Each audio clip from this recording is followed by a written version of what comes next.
So this is extract 10 of Roald Dahl's Danny, the Champion of the World. Doc Spencer. My father once told me that Doc Spencer had been looking after the people of our district for nearly 45 years. He was over 70 now and could have retired long ago, but he didn't want to retire, and his patients didn't want him to either.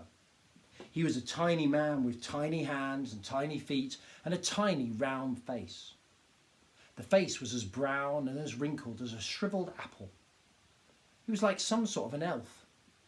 I used to think to myself every time I saw him, a very ancient sort of an elf, with wispy white hair and steel-rimmed spectacles, a quick, clever little elf with a swift eye and a flashing smile and a fast way of talking. Nobody feared him. Many people loved him, and he was especially gentle with children. "Which ankle?" he asked. "The left one," my father said. Doc Spencer knelt on the floor and took from his bag a pair of large scissors. Then, to my astonishment, he proceeded to slit the cloth of my father's left trouser leg right up to the knee. He parted the cloth and looked at the ankle, but he didn't touch it. I looked at it too. The foot seemed to be bent round sideways and there was a huge swelling below the ankle bone. "That's a nasty one," Doc Spencer said. "We'd better get you to the hospital right away. May I use your phone?" He called the hospital and asked for an ambulance. Then he spoke to someone else about taking x-rays and doing an operation. "How's the pain?" Doc Spencer asked. "Would you like me to give you something for it?" "No," my father said. "I'll wait till I get there." "As you wish, William. But how on earth did you do it? Did you fall down the steps of this crazy caravan?" "Not exactly," my father said. "No." The doctor waited for him to go on. So did I. "As a matter of fact," he said slowly, "I was mooching about up in Hazel's Wood." He paused again and looked at the doctor, who was still kneeling beside him. "Ah," the doctor said. "Yes, I see. And what's it like up there these days? Plenty of pheasants?" "Stacks of them," my father said. "It's a great game," Doc Spencer said, sighing a little. "I only wish I was young enough to have another go at it." He looked up and saw me staring at him.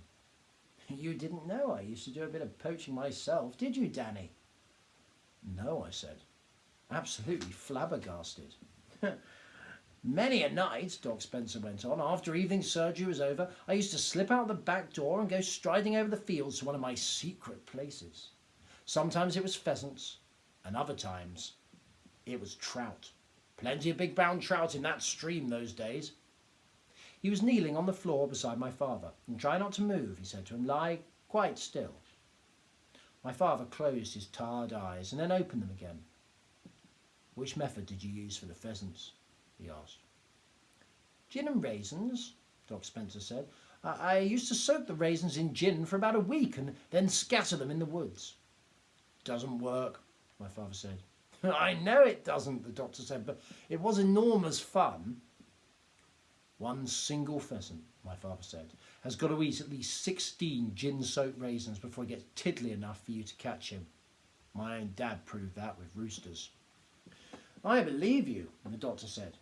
"And that's why I never caught any, but I was hot stuff with trout. Do you know how to catch a trout, Danny, without using a rod and a line?" "No," I said. "How?" "You tickle him." "Tickle him?" "Yes," the doctor said. "Trout, you see, like to lie close in to the river bank. So you go creeping along the bank until you see a big one. And then you come up behind him, you lie down on your tummy.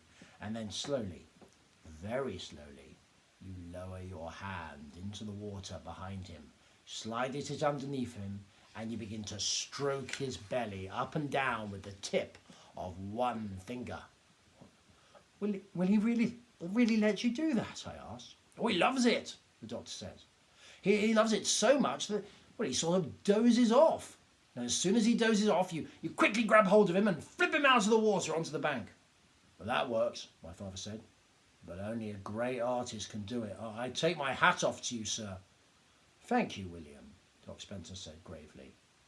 He got up off his knees and crossed over to the door of the workshop and looked out to see if the ambulance was coming. "By the way," he said over his shoulder, "what happened up there in those woods? Did you step in a rabbit hole?" "It was a slightly bigger hole than that," my father said. "What do you mean?" My father began to describe how he'd fallen into the most enormous pit. Doc Spencer spun round and stared down at my father. "I don't believe it," he cried. "Well, it's perfectly true, I'm afraid. Ask Danny." "It was deep," I said. "It was horribly deep." "But great heavens alive!" the little doctor shouted, jumping up and down in fury. He can't do that. Victor Hazel can't go digging tiger traps in his woods for human beings. I've never heard such a disgusting, monstrous thing in all my life." "Well, it's rotten," my father said. "Well, it's worse than that, William. It's diabolical. Do you know what this means? It means decent folk like you and like me can't even go out and have a little fun at night without risking a broken leg or an arm. We might even break our necks." My father nodded. "I never did like that Victor Hazel," Dr. Spencer said. "I saw him do a filthy thing once." "What?" my father asked.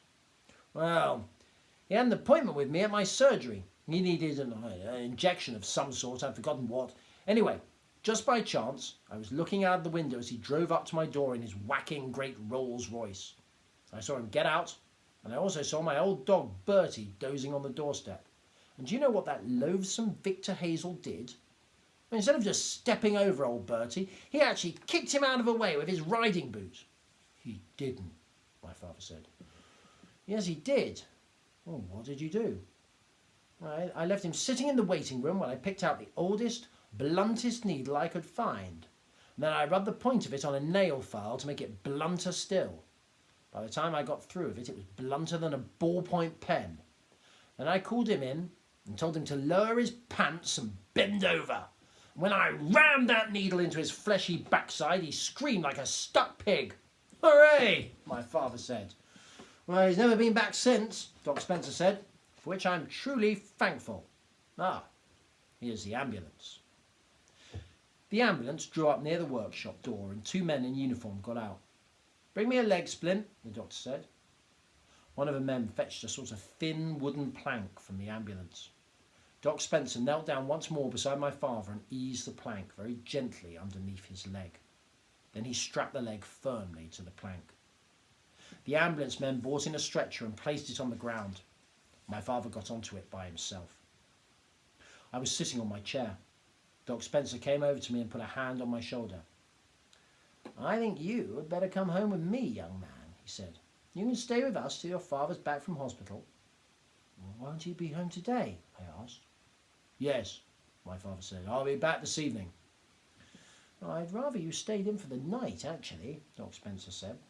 "I shall come home this evening," my father said. "Thank you for offering to take Danny, but it won't be necessary. You'll be all right here until I get back." "Well, I reckon he'll sleep most of the day anyway, won't you, my love?" I think so," I said. "Just close up the filling station and go to bed, right?" "Yes, but come back soon, won't you, Dad?" They carried him into the ambulance on the stretcher and closed the door. I stood outside the workshop with Doc Spencer and watched the big white thing drive out of the filling station. "Do you need any help?" Doc Spencer said.